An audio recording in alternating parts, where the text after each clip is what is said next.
افضال صاحب کی حالت ویسی ہی تھی۔ ان کا کیس عدالت میں گیا۔ عدالت نے دماغی امراض کے کسی ڈاکٹر سے ان کے معائنے کا حکم دیا۔ ڈاکٹر کا کہنا تھا کہ ان کی یادداشت کھو چکی ہے۔ ہجرت کے عرصے میں اس طرح کے کیس بہت عام ہو گئے ہیں۔ لوگوں نے اتنا کچھ دیکھا ہے اور ایسا کہ وہ کچھ یاد رکھنا ہی نہیں چاہتے۔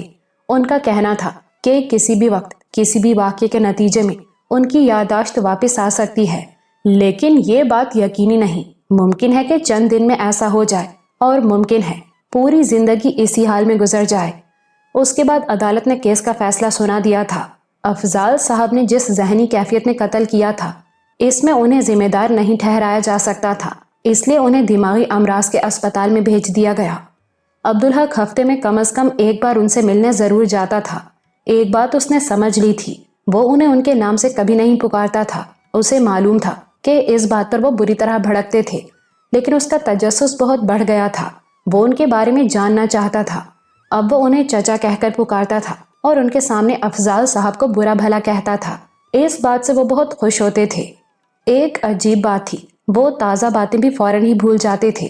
موجودہ ملاقات میں انہیں پچھلی ملاقات کے بارے میں کچھ یاد نہیں ہوتا تھا، اور ہر بار وہ ان سے پوچھتا کہ ان کا نام کیا ہے، اور وہ کھو سے جاتے۔ یہی تو یاد نہیں آتا، وہ بے بسی سے کہتے۔ یاد کرنے کی کوشش تو کریں۔ کرتا ہوں، بہت یاد کرتا ہوں۔ ارے آدمی کے لیے اس کا نام بہت اہم ہوتا ہے، پر ذہن پر زیادہ زور دوں تو جی متلانے لگتا ہے اور چکر آنے لگتے ہیں، میں گھبرا جاتا ہوں۔ پھر آپ یہ کوشش نہ کیا کریں۔ مگر میاں یہ بہت ضروری ہے، دیکھو نا، کوئی نام تو ہوگا میرا۔ نام تو آدمی کی پہچان ہوتی ہے، وہ بولے۔ پھر بہت اداس ہو کر کہا، میری کوئی بھی پہچان نہیں میاں، صرف نام سے کیا ہوتا ہے، آپ کے اپنے بھی تو ہوں گے، بچے بھی آدمی کی پہچان ہوتے ہیں۔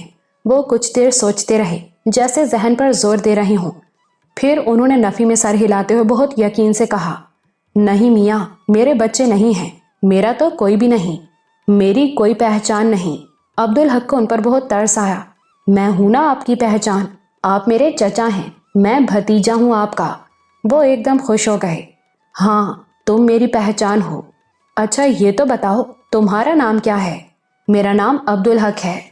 اب کوئی پوچھے گا کہ میں کون ہوں تو میں کہہ دوں گا کہ میں عبدالحق کا چچا ہوں، انہوں نے خوش ہو کر بہت معصومیت سے کہا۔ مگر اگلی ملاقات پر انہوں نے پھر اس کا نام پوچھا۔ آپ کو بتایا تو تھا پچھلی بار۔ ہاں بتایا تو تھا، یہ میں ہر بات بھول کیوں جاتا ہوں؟ وہ ہتھیلی سے پیشانی کو بری طرح مسلنے لگے۔ عبدالحق نے جلدی سے انہیں دوسری باتوں میں لگا لیا، مگر اس بار جب وہ آیا تو ایک ہی اور بات ہوئی۔ میاں تم میرے بھتیجے ہو نا؟ جی ہاں۔ تو تمہیں میرا نام بھی معلوم ہوگا، آخر میں تمہارا چچا ہوں۔ عبدالحق گڑبڑا گیا۔ جی ہاں مجھے معلوم ہے۔ تو مجھے بتاؤ نا میرا نام کیا ہے؟ عبدالحق نے جلدی سے کوئی نام گھڑنے کی کوشش کی۔ آپ کا نام جمال ہے۔ افضال صاحب بچوں کی طرح خوش ہو گئے۔ واہ بہت اچھا نام ہے، انہوں نے کہا، مگر پھر سے گئے۔ اچھا ہے، مگر اس منحوس افضال کے نام سے ملتا جلتا ہے، اس سے کیا فرق پڑتا ہے؟ عبدالحق نے انہیں تسلی دی۔ اچھا میرے بھائی کا کیا نام ہے؟ آپ کے بھائی کا نام؟ عبدالحق بوکھلا گیا۔ مجھے کیا معلوم؟ ارے بھائی، میرا بھائی تمہارا باپ ہی تو ہوا، تمہیں اپنے باپ کا نام نہیں معلوم؟ عبدالحق کی زبان پر بے ساختہ ٹھاکر پرتاپ سنگھ کا نام آیا تھا، مگر اس نے بر وقت خود کو روک لیا، یہ تو سب گڑبڑ ہو جاتا۔ اپنے بھائی کا ہندوانہ نام سن کر افضال صاحب بھڑک سکتے تھے، اگلے ہی لمحے وہ اداس ہو گیا۔ کاش پتا جی کا کچھ اور نام ہوتا، کاش وہ مسلمان ہو گئے ہوتے۔ پھر اسے شرمندگی ہونے لگی، ایسے محبت کرنے والے عظیم انسان تھے اس کے پتا جی، اور آج وہ ان سے تعلق پر شرمندہ ہو رہا ہے۔ بتاؤ نا میرے بھائی کا کیا نام تھا؟ افضال صاحب نے اسے چونکا دیا۔ جی وہ تو اب اس دنیا میں نہیں ہے۔ عبدالحق نے ان کا دھیان بٹانے کی کوشش کی۔ اوہ مگر ان کا نام کیا تھا؟ اب عبدالحق پتا جی کا نام تو نہیں بتا سکتا تھا، لیکن راجپوت بچہ اپنی ولدیت مصلحتاً بھی نہیں تبدیل کر سکتا تھا۔ مجھے یاد نہیں ہے چچا۔ وہ ڈر رہا تھا کہ یہ مرحلہ بہت دشوار ہو جائے گا، لیکن معاملہ برعکس ہوا۔ افضال صاحب بچوں کی طرح تالیاں بجانے لگے۔ دیکھا تم بھی بھول گئے۔ ارے نام تو کوئی بھی بھول سکتا ہے، میں یوں ہی پریشان ہوتا تھا۔ عبدالحق نے سکون کی سانس لی۔ چچا یہ بتائیں آپ اس افضال کو کیسے جانتے ہیں؟ عبدالحق نے پوچھا۔ وہ عزت سے نام لیتا تو افضال صاحب بھڑک اٹھتے۔ افضال صاحب سوچ میں پڑ گئے۔ تعلق کی نوعیت یاد نہیں آتی۔ چند لمحے بعد انہوں نے کہا، لیکن یہ جانتا ہوں کہ تعلق بہت گہرا تھا، اس لیے تو اس تعلق پر شرمندگی محسوس ہوتی ہے۔ بہت گہرا تعلق تھا آپ کا اس سے؟ گہرا ہی ہوگا، بہت گہرا، کیونکہ اس کی زندگی کا ہر لمحہ مجھے یاد ہے، میں اس میں شریک تھا۔ آپ پاکستان اس کے ساتھ ہی آئے تھے؟ ہاں، اور اسی دوران تو میں نے اس کا اصل چہرہ دیکھا، اسی دوران تو مجھے اس سے شدید نفرت ہوئی۔ افضال صاحب کی مٹھیاں بھینچ گئیں۔ ایسی کیا بات ہو گئی اس سفر میں؟ بتانے والی بات نہیں ہے میاں۔ افضال صاحب نے اسے غور سے دیکھتے ہوئے کہا۔ مجھے بھی نہیں بتائیں گے چچا، میں تو بھتیجا ہوں آپ کا۔ عبدالحق نے انہیں اکسایا۔ اور آپ بتائیں گے نہیں تو میں یہ کیسے مانوں گا کہ وہ بہت برا آدمی تھا؟ کبھی کبھی میں سوچتا ہوں کہ آپ بلا وجہ اس سے نفرت کرتے ہیں۔ بلا وجہ؟ افضال صاحب بھڑک گئے۔ تم تو یہ سوچ سکتے ہو، مگر حقیقت میں جانتا ہوں۔ میں نے سب کچھ اپنی آنکھوں سے دیکھا ہے اور کانوں سے سنا ہے۔ اس کمینے کو تو 100 بار قتل کر دیا جائے تو بھی کم ہے۔ تو پھر مجھے بتائیں نا، ورنہ میں تو آپ ہی کو غلط سمجھتا رہوں گا۔ افضال صاحب نے اسے بہت غور سے دیکھا۔ میں کسی کو کچھ بتاؤں تو اس میں افضال کی ذلت اور رسوائی ہے، مگر نہ جانے کیا بات ہے کہ اتنی شدید نفرت کے باوجود اس کی ذلت اور رسوائی مجھے گوارا نہیں۔ ان کے لہجے میں اذیت تھی۔ اب اسے تو اس کے کیے کی سزا مل گئی نا، تو پھر مزید ذلت اور رسوائی کیوں؟ وہ آخر میرا اپنا ہے، کوئی بہت قریبی تعلق ہے میرا اس سے۔ عبدالحق کا دل بھر آیا، لیکن اسے لگ رہا تھا کہ اس وقت لوہا گرم ہے۔ اس نے کہا، لیکن چچا میں بھی تو آپ کا اپنا ہوں، مجھ سے کیا پردہ؟ اور میرا سینہ بہت گہرا ہے۔ ان کی ذلت اور رسوائی نہیں ہوگی، جیسے وہ آپ کا اپنا ہے ویسے ہی میرا بھی ہے۔ افضال صاحب نے سر اٹھا کر شکر گزاری سے دیکھا، پھر بولے، نہ جانے کیا بات ہے میاں تم میں کہ تمہیں تو میں سب کچھ بتا سکتا ہوں۔ تو سنو، وہ افضال پشتنی رئیس تھا، اس کے علاقے میں اس کے نام کا سکہ چلتا تھا، علاقے میں رہنے والے اس کی رعایا تھے۔ وہ مغرور اور متکبر تھا، اپنے نام و نسب پر بھی، اپنی دولت پر بھی، اپنی زمین جائیداد پر بھی اور اپنی اولاد پر بھی۔ حالانکہ خطاب اور زمین انگریزوں کی غلامی کے صلے میں ملے تھے۔ جب یہ پاکستان کا سلسلہ شروع ہوا تو اسے کوئی پرواہ نہیں تھی، وہ ہندوستان میں ہو یا پاکستان میں، اسے تو رعایا پر راج ہی کرنا تھا، اور اس کی رعیت میں ہندو بھی تھے اور مسلمان بھی۔ مگر جب اس کی رعایا میں ہندوؤں کے تیور بگڑنے لگے تو بات اس کی سمجھ میں آ گئی، اب مزید وہاں رہنا اپنے غلاموں کی غلامی قبول کرنے کے برابر تھا۔ چنانچہ اس نے ہجرت کرنے کا فیصلہ کر لیا۔ اب ہجرت کے وقت وہ کچھ بھی نہیں چھوڑنا چاہتا تھا، وہ اپنی یہی حکومت پاکستان میں قائم کرنا چاہتا تھا۔ اس کا بس چلتا تو اپنی ساری زمین بھی اٹھا کر لے جاتا۔ بہرحال زمین نہ سہی، اس کے کاغذات اس نے رکھ لیے، زیورات اور نقدی الگ تھی۔ آگے کی اسکیم اس کے ذہن میں تھی۔ 4 بیٹے تھے اس کے، اور اس دولت کے زور پر تو وہ پاکستان میں بھی وہی سب کچھ بنا سکتے تھے۔ لیکن جب انہوں نے جانے کا ارادہ کیا تو پتہ چلا کہ یہ اتنا آسان نہیں رہا ہے۔ اپنی حویلی میں بیٹھے اسے پتہ ہی نہیں چلا تھا کہ باہر کی فضا کتنی تبدیل ہو چکی ہے۔ وہ تو اپنے زعم میں پہلے کی طرح حاکم بنا بیٹھا تھا۔ وہ تو اسے اس کے ایک وفادار نے بتایا کہ ہندوؤں نے آہستہ آہستہ کاروائیاں شروع کر دی ہیں اور اب وہاں سے نکلنا بھی مخدوش ہوتا جا رہا ہے۔ اس نے یہ بھی بتایا کہ ہندوؤں کی نظریں اس کی حویلی پر ہیں۔ اب میں تمہیں تفصیل کیا بتاؤں، مختصر بتا دیتا ہوں۔ شہر میں فسادات شروع ہوئے اور افضال کی بادشاہت ختم ہو گئی۔ ایک دن اسے حویلی بھی چھوڑنی پڑی۔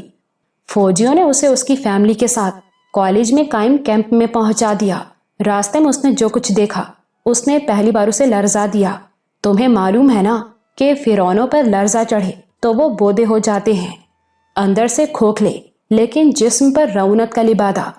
کیمپ تک پہنچنے سے پہلے اس نے راستے میں 3 لڑکیوں کی خون میں نہائی ہوئی بے لباس لاشیں دیکھیں، 3 مختلف مقامات پر درختوں سے لٹکی ہوئی، اور ان کے جسموں کے نازک حصوں پر پینٹ سے پاکستان کے لیے تحفہ لکھا ہوا تھا۔ ان مناظر نے اسے لرزا دیا۔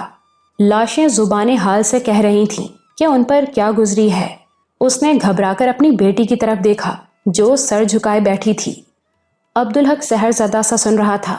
افضال صاحب جو کچھ بیان کر رہے تھے ظاہر ہے کہ وہ ان کا آنکھوں دیکھا تھا، وہ سب کچھ ان پر بیتی تھی، لیکن اس بارے میں وہ ایسے بتا رہے تھے جیسے وہ کوئی اور ہوں اور افضال صاحب کو دیکھتے رہے ہوں۔ اس نے درمیان میں ہوں ہاں بھی نہیں کی تھی، وہ نہیں چاہتا تھا کہ بیان کا وہ طلسم ٹوٹے۔ افضال کے 4 بیٹے تھے، بیٹی ایک ہی تھی، وہی تو ایک تھی جس کے لیے اس نے گڑ گڑا کر برسوں دعائیں کی تھیں۔ اس کے علاوہ اس نے کبھی کوئی دعا نہیں کی تھی، دعا کے بغیر ہی سب کچھ میسر تھا۔ تو 4 بیٹوں کے بعد کئی برس کے انتظار کے بعد پیدا ہونے والی اس بیٹی سے اسے بہت محبت تھی، مگر اس وقت وہ پریشان ہو گیا۔ اسے خیال آیا کہ یہ سب کچھ اس کے ساتھ بھی ہو سکتا ہے، اس کی بیٹی کے ساتھ۔ اس نے جیب میں ہاتھ ڈالا تو اسے طمانیت ہوئی کہ اس کے پاس اسلحہ بھی ہے۔ 4 بیٹوں کے پاس بھی برچیاں تھیں، اس کے علاوہ سامان میں بندوقیں بھی تھیں اور میگزین بھی۔ کیمپ اس کی شخصیت کے لیے تباہ کن ثابت ہوا۔ وہاں تو محمود و ایاز ایک ہی صف میں کھڑے تھے، ایسا لگتا تھا کہ وہاں موجود لوگ اپنے مقام، مرتبے اور اپنی حیثیتیں باہر ہی چھوڑ آئے ہیں۔ وہاں نفسا نفسی کا عالم تھا، اس کا مظاہرے بھی اسے نہیں پہچانتا تھا۔ اور برا یہ ہوا کہ وہ وہاں بہت دیر میں پہنچا۔ جو پہلے سے آئے ہوئے تھے وہ نسبتاً بہتر حال میں تھے۔ اب مزاج کی رونت ایسے تو نہیں جاتی، دولت کا گھمنڈ اتنا ہی دیر پا ہوتا ہے جتنی دولت، جب تک دولت تب تک گھمنڈ۔ کیمپ میں غذا کی بہت شدید قلت تھی، کبھی اشیاء خورد و نوش کا ایک ٹرک آ جاتا، لیکن وہ اتنے لوگوں کے لیے کافی نہیں ہوتا تھا۔ پھر وہاں ڈسپلن نام کی کوئی چیز نہیں تھی۔ وہاں وہ لوگ فائدے میں تھے جو ہاتھ پھیلانے کے عادی تھے، جنہیں مانگتے ہوئے شرم آتی تھی، وہ خالی ہاتھ ہی رہ جاتے تھے۔ بسکٹ کے 50 پیکٹ لے لیتے، پھر ضرورت مندوں کو 10 روپے کا بیچتے تھے۔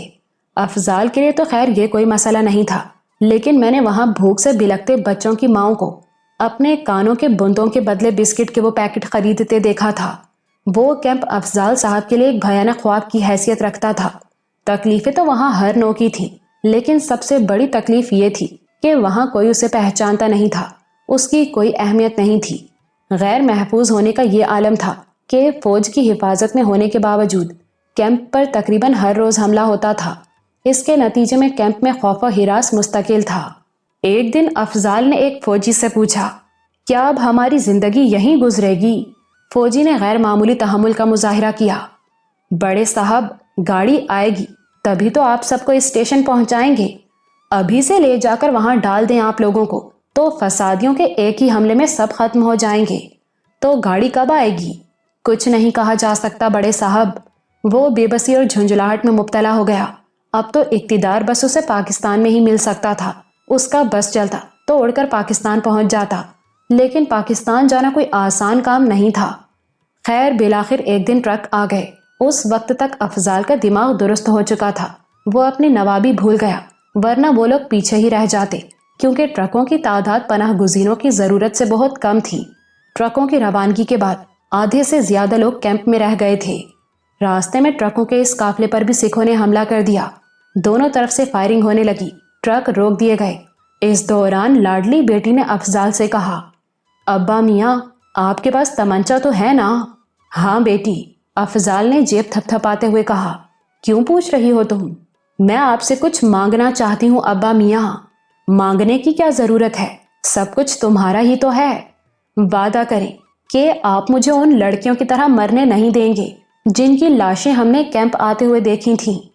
افضال تھرا گیا، گویا سر جھکا کر بیٹھی ہوئی بیٹی نے وہ منظر دیکھ لیا تھا۔ تم پریشان نہ ہو جانے پدر، ایسی نوبت نہیں آئے گی، اس نے کہا۔ جانتی ہوں ابا میاں، آپ بہت بہادر ہیں، مگر جب کچھ بھی بس میں نہ رہے تو ایک گولی میرے دل میں اتار دیجئے گا۔ ایسی باتیں نہ کرو۔ نہیں ابا میاں، آپ مجھ سے وعدہ کریں۔ اچانک افضال کی غیرت جوش میں آ گئی۔ اس کام کے لیے وعدے کی ضرورت نہیں جانے پدر، ایک گولی تمہارے لیے ہوگی اور آخری گولی میرے لیے۔ ہم عزت سے جیتے آئے ہیں، مریں گے بھی عزت سے۔ ٹرکوں کی حفاظت کے لیے آنے والے فوجی تعداد میں کم تھے، کیمپ کی حفاظت کے لیے بھی وہ خاصی نفری چھوڑ آئے تھے، کیونکہ انہیں ڈر تھا کہ طاقت تقسیم ہو جانے پر بلوائی کیمپ پر حملہ کر سکتے ہیں۔ پھر بھی وہ بڑی بے جگری سے لڑے اور بلوائیوں کو مار بھگا دیا۔ 2 فوجی البتہ شہید ہو گئے۔ اسٹیشن پر سکھ فوجی بھی موجود تھے، ان کی نگاہوں میں اناد تھا۔ تاہم انہوں نے تعارض نہیں کیا۔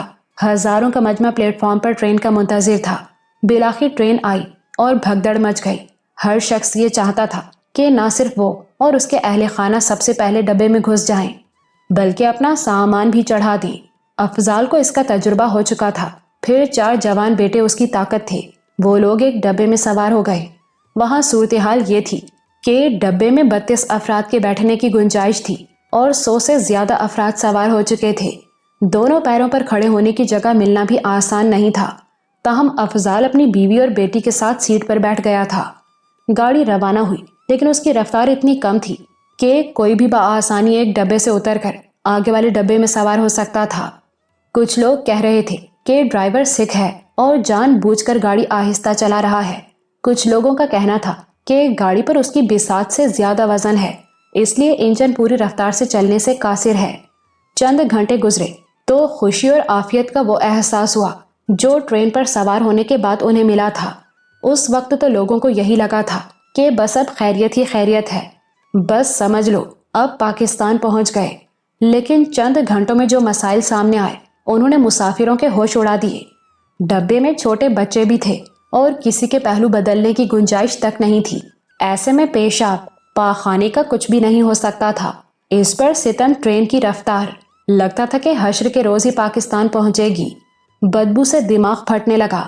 تدارک کی بھی کوئی صورت نہیں تھی، لیکن اللہ نے انسان میں سمجھوتا کرنے کی زبردست صلاحیت رکھی ہے۔